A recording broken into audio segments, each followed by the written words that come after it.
Dalam tahun kedua zaman Yoas bin Yoahas, Raja Israel, Amazia, anak Yoas, Raja Yehuda, menjadi raja. Ia berumur 25 tahun pada waktu ia menjadi raja, dan 29 tahun lamanya ia memerintah di Yerusalem. Nama ibunya ialah Yoadan dari Yerusalem. Ia melakukan apa yang benar di mata Tuhan, hanya bukan seperti Daud, bapa leluhurnya. Ia berbuat tepat seperti yang diperbuat Yoas, ayahnya. Namun demikian, bukit-bukit pengorbanan tidaklah dijauhkan. Bangsa itu masih mempersembahkan dan membakar korban di bukit-bukit itu. Segera sesudah kuasa kerajaan itu kokoh di tangannya, dibunuhnyalah pegawai-pegawainya yang telah membunuh raja, yaitu ayahnya. Tetapi anak-anak para pembunuh itu tidak dihukum mati olehnya, seperti yang tertulis dalam kitab Taurat Musa, di mana Tuhan telah memberi perintah. Janganlah ayah dihukum mati karena anaknya. Janganlah juga anak dihukum mati karena ayahnya. Melainkan setiap orang harus dihukum mati karena dosanya sendiri. Ia mengalahkan Edom di lembah Asin, 10.000 orang banyaknya, dan merebut Sela dalam peperangan itu. Lalu dinamainyalah kota itu Yokteel. Begitulah sampai hari ini. Pada waktu itu, Amazia menyuruh utusan kepada Yoas bin Yoahas bin Yehu, Raja Israel, mengatakan, "Mari kita mengadu tenaga." Tetapi Yoas, Raja Israel, menyuruh orang kepada Amazia, Raja Yehuda, mengatakan, "Rumput duri yang di Gunung Libanon mengirim pesan kepada pohon aras yang di Gunung Libanon. Bunyinya, berikanlah anakmu perempuan kepada anakku laki-laki menjadi istrinya. Tetapi binatang-binatang hutan yang ada di Gunung Libanon itu berjalan lewat dari sana, lalu menginjak rumput duri itu. Memang engkau telah mengalahkan Edom, sebab itu engkau menjadi tinggi hati. Cukuplah bagimu mendapat kehormatan itu dan tinggallah di rumahmu. Untuk apa engkau menantang malapetaka, sehingga engkau jatuh dan Yehuda bersama-sama engkau?" Tetapi Amazia tidak mau mendengarkan. Sebab itu majulah Yoas, Raja Israel, lalu mengadu tenagalah mereka. Ia dan Amazia, Raja Yehuda, di Bet-Semes, yang termasuk wilayah Yehuda. Yehuda terpukul kalah oleh Israel, sehingga masing-masing lari ke kemahnya. Yoas, Raja Israel, menangkap Amazia, Raja Yehuda, anak Yoas bin Ahazia, di Bet-Semes.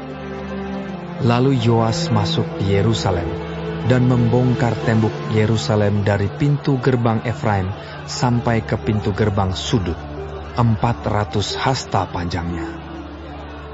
Sesudah itu, ia mengambil segala emas dan perak dan segala perkakas yang terdapat dalam rumah Tuhan dan dalam perbendaharaan istana raja, juga orang-orang sandera.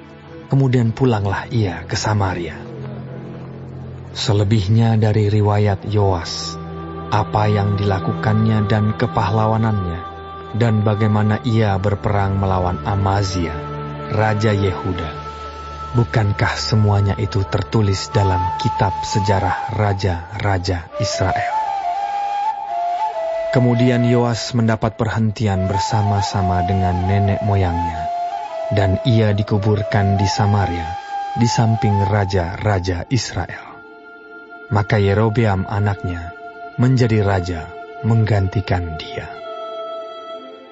Amazia bin Yoas, Raja Yehuda, masih hidup 15 tahun lamanya sesudah matinya Yoas bin Yoahas, Raja Israel.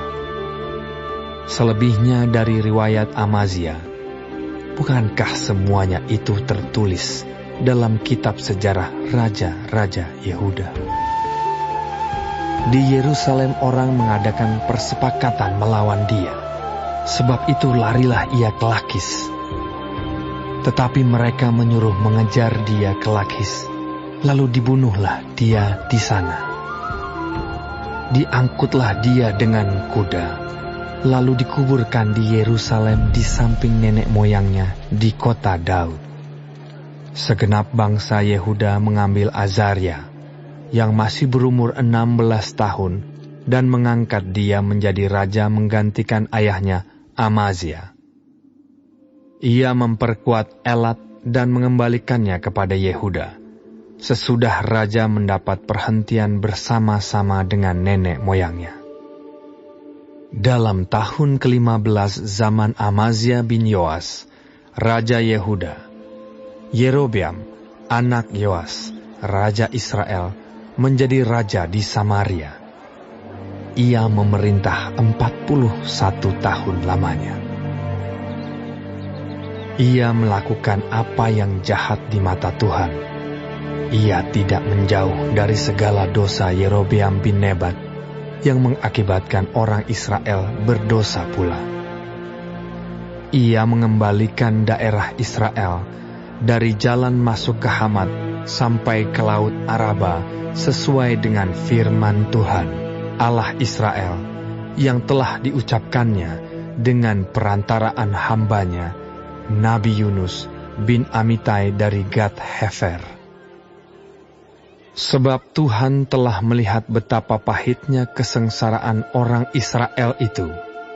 Sudah habis lenyap baik yang tinggi maupun yang rendah kedudukannya, dan tidak ada penolong bagi orang Israel.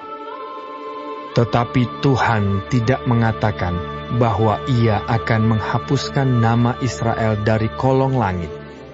Jadi Ia menolong mereka dengan perantaraan Yerobeam bin Yoas. Selebihnya dari riwayat Yerobeam dan segala yang dilakukannya dan kepahlawanannya, bagaimana ia berperang, dan bagaimana ia mengembalikan Damsyik dan Hamat Yehuda ke dalam Israel, bukankah semuanya itu tertulis dalam kitab sejarah raja-raja Israel? Kemudian Yerobeam mendapat perhentian bersama-sama dengan nenek moyangnya, raja-raja Israel. Maka Zakaria, anaknya, menjadi raja menggantikan dia.